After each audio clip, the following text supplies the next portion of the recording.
Today we dive into the heart of darkness as we travel to the great Republic of Congo to check out a silver coin with a story, here on the Culture of Currency.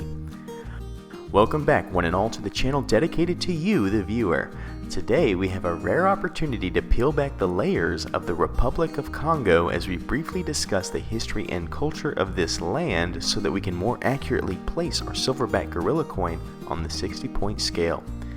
Before we get to that, I wanted to let you know that I posted an article on hobbysilver.com over 5 reasons why collecting silver coins should be your next hobby if you have not already started. It may also convince your spouse who may be skeptical about your love for silver.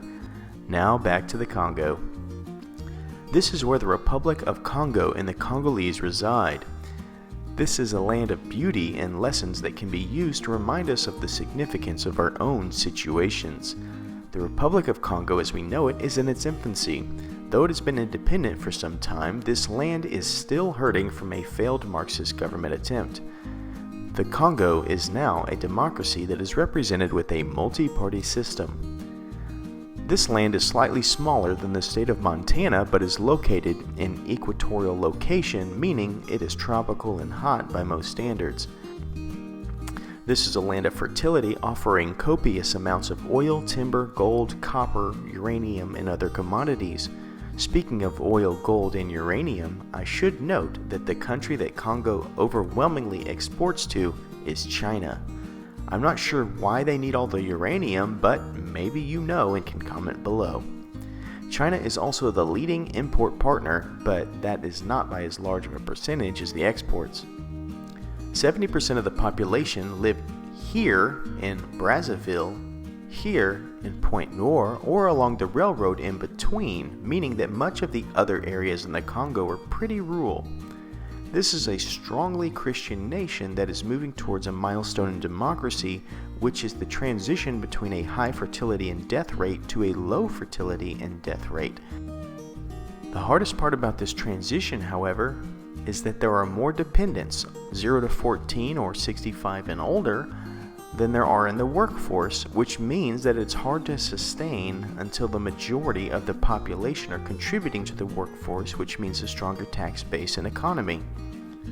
The educational system is improving, though it still needs help, as 90% of young children are in primary school, but the dropout rate is rather high, leading to only 80% of adults that can read or write.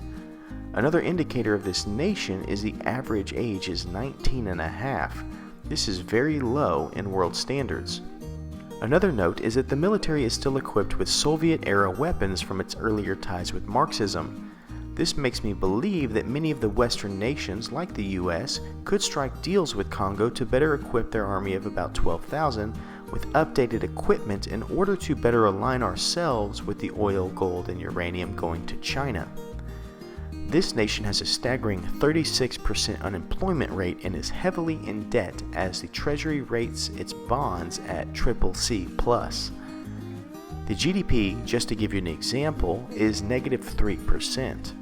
I've talked before on how shocked I was at the grasp China has on African nations in my Cameroon Imperial Dragon video, and my research indicates that the Republic of Congo is also caught in a spot of desperation where China leverages its currency manipulation, trade, and political pressure in exchange for things like voting for the one China perception on the world stage.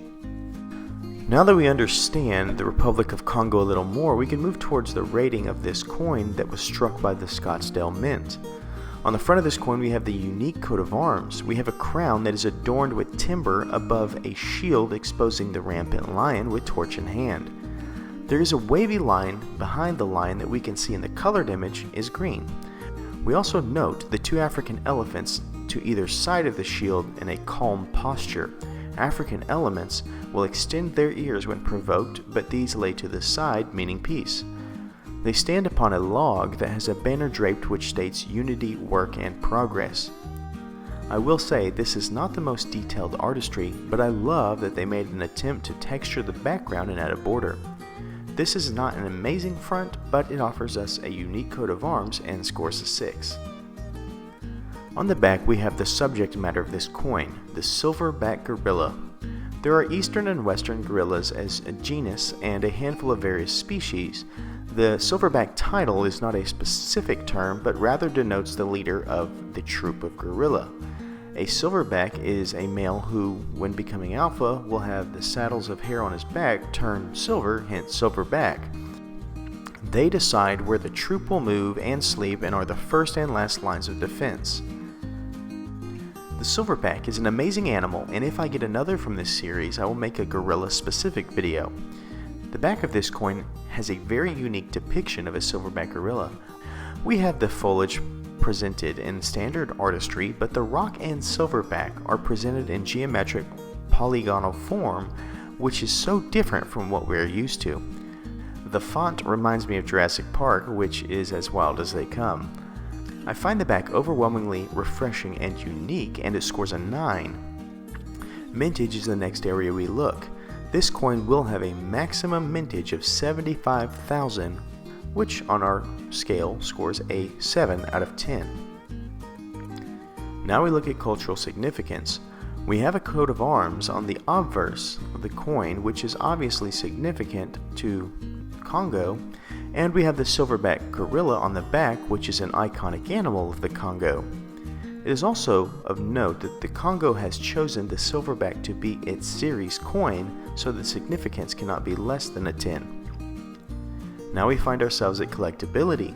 This is a coin that features yearly changing artwork and mintage that is not overwhelmingly rare, but capped at a good number. This series is highly collectible as the gorilla is such a liked animal and scores a 9. Our last area is uniqueness. As stated before, this is a coin of good mintage amount in a ever-changing series.